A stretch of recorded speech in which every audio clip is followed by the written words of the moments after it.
Hello, this is the Provoked Prawn, and this is Prawn News. And we're starting with the news that Valve has announced 3 new things, and not one of them is Half-Life 3, which is sad.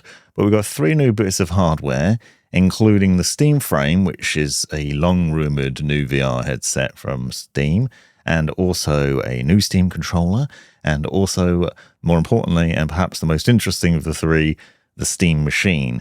The Steam Machine is a compact little box that looks kind of like an Xbox, I think, and is obviously a gaming PC device that is compact enough that you can just put it on your desk or in your living room and game away happily. Now, Valve is saying that this little thing should be powerful enough to allow you to run games at 4K up to 60 frames per second with FSR turned on, so there's some caveats there. However, there are a few things that I think are worth talking about here because there are some question marks around how accurate that is and whether it'll actually work. And there are some articles, I'll link to these in the description so you can find out more about these bits of hardware. And obviously you better see them on the Steam site as well. But the Steam Machine is already being suggested as potentially being disappointing because of the specs of it, particularly the GPU. So it's going to have a discrete GPU, semi-custom in terms of both the CPU and the GPU. But it's an AMD RDNA 3 GPU that's likened to the RX 7600 desktop GPU, which people are suggesting wasn't powerful enough to run 4K at 60 frames per second, so there's overpromise there. Also, it's only got 8 gigabytes of GDDR6 VRAM on board, so potential problem there as well. So there's some questions around that. Internally, other things, 16 gigabytes of DDR5 RAM, Zen 4 CPU, and other things as well. The specs are fairly decent, but we don't know what the pricing is yet. And this is what I think is interesting because the pricing could potentially be a problem because it's set to release next year. Now, Valve has already said that it's going to be priced like a PC, and Linus Tech Tips has got a more in-depth dive on the device that's worth checking out as well. But it's not going to compete with console, so it won't be as affordable as a console. It's going to be more in terms of expense, in terms of what a PC price would be, so comparable with that. So expect it to be pretty costly. And if you bear in mind they're pitching it as being 6 times more powerful than a Steam Deck, perhaps the price will be equally high. The thing that concerns me is this all comes with other news. At the same time, we're seeing a massive boom in AI, which is leading to problems, which I've talked about before, with the cost of storage. So NVMe storage and hard disk drive storage is going up.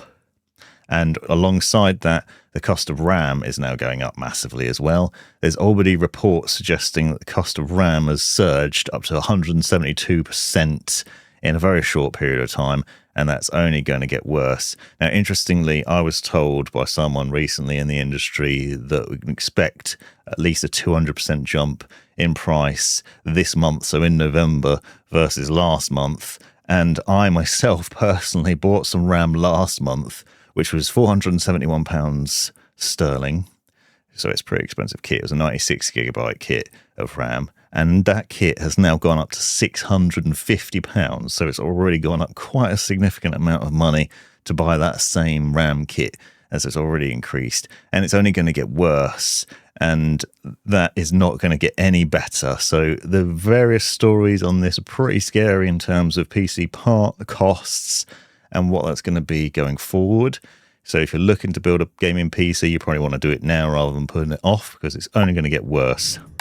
So there's also a story that memory makers have no plans to increase RAM production despite the crushing shortages and the increase in price and demand from AI. So the AI data centers and the AI companies are basically hoovering up all of the RAM and all of the NVMe storage, are sucking it all up and not leaving much for anyone else. And that is obviously being a priority for these companies. And they don't really see it as very important to produce more RAM, which means the costs are going to skyrocket, as I've already said. And this is going to be a problem for RAM and for storage. And we're going to see that moving forward and issues there. So this is not good news for PC gamers or for the industry, I think, as well. And it's pretty interesting, but the big chip makers, Micron, Samsung, SK Hynix, are apparently putting more effort into research and improving stuff for AI, because obviously they're betting big that there's going to be a strong demand from that sector, which we're only seeing increasing. So another story suggests that OpenAI's data center targets could consume as much energy as the entire nation of India. So they've got plans to build up to 250 gigawatt capacity by 2033. And it's basically some massively stupid amount of GPUs will be required. 30 million GPUs annually, apparently, to support this. And it will emit twice as much carbon dioxide as ExxonMobil. So Tom's Hardware's got an interesting story on this.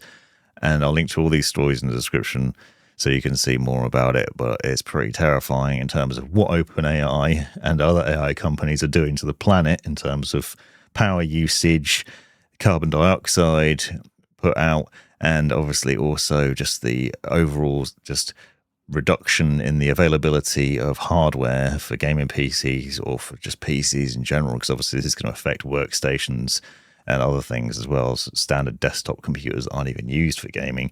You've got a negative impact there. So it's pretty crazy.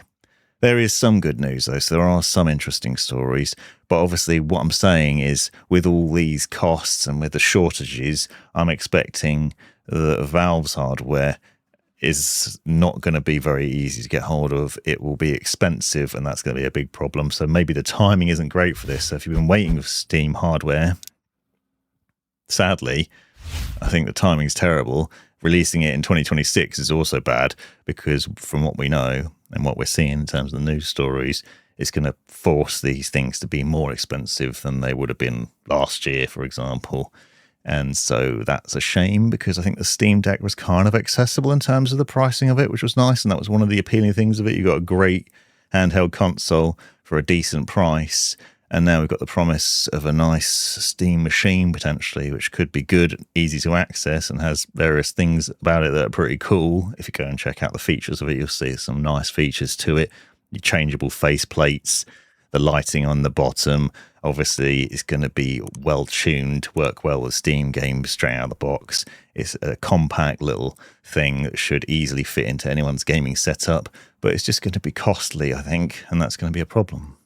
There are some other good stories, though. So I'm a big fan of rear connect motherboards and that BTF standard. And now the future, potentially, of what that could look like has been revealed.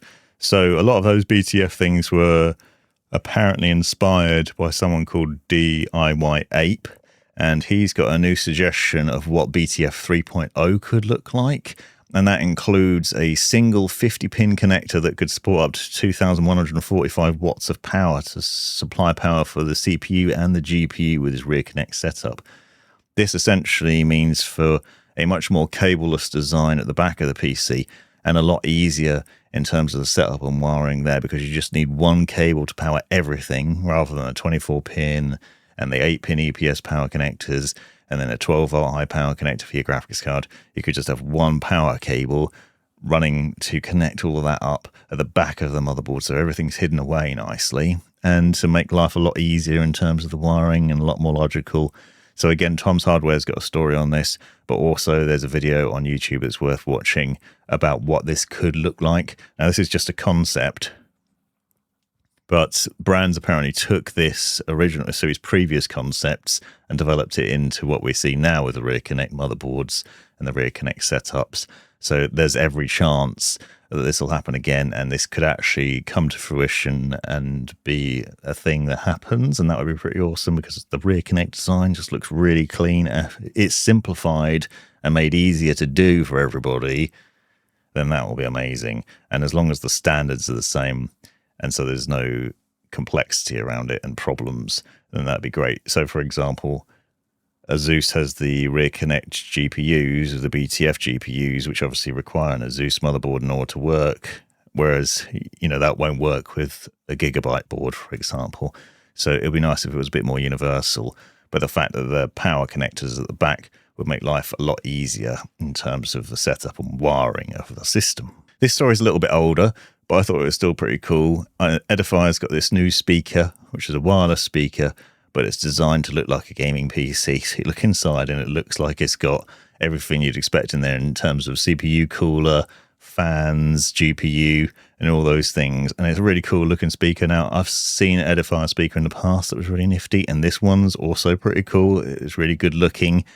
It's about $200 apparently, and it's only available in China at the moment, but it looks absolutely stunning and will be a nice addition to the setup, and definitely a lot cheaper than a gaming PC, that's for sure. Car news. This is a fun one. It's kind of a retro Ford.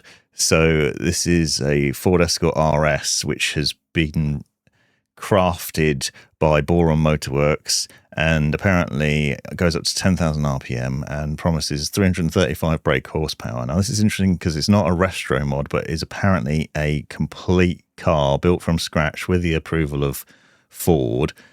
So it's got a 4-cylinder engine, up to 10,000 RPM, 335 brake horsepower, and the interesting thing is the car is only going to be made with 150 examples, but it's £295,000. So unfortunately very expensive, but really cool. It's got that retro cool style on it, but a nice bit of power. I would love to see this sort of thing done with electric drivetrains, have a electric version of this. That would be pretty awesome as well, because electric cars are very cool, I think, but also having a really powerful fast forward in an old Escort RS styling, fully approved and pretty unique. Only 150 of them being made, but crafted from new. So brand new car. Pretty awesome. So a mixture of news this week. Hope you found it interesting. Don't forget to check out the links in the description to see the full stories. This has been the Provoked Prawn. Thanks very much for watching.